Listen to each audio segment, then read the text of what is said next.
That's the Prime Minister of Pakistan, Benazir Bhutto. She and her government have done everything imaginable to erase Imran Khan from the minds of Pakistanis, and they've gone to some grotesque lengths to achieve that. An ad for Khan's cancer hospital has been banned from the nation's TV screens. A promotion for the national airline trumpeting Pakistan's spectacular 1992 World Cup win has one stunning omission. It makes no mention at all of the captain who led them to that glorious victory. You know, we are blotted out of television. We cannot make an appearance on TV.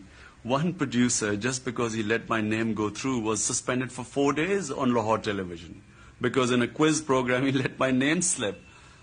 The hospital has not been shown on Pakistan television ever since it's been made. People haven't seen the hospital.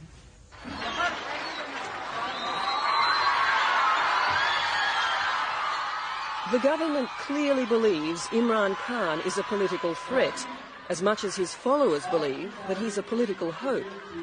His denials are not helped by the fact that at rallies like this one, he talks about restoring national pride.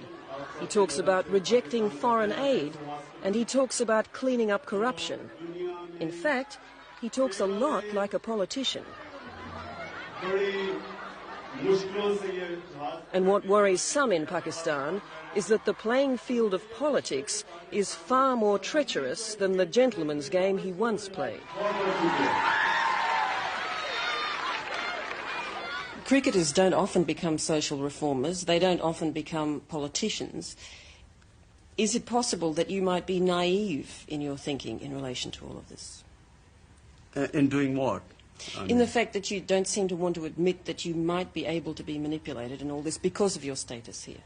You see, firstly, I mean, it's not that I've just recently got any fame. I mean, if I was to be manipulated,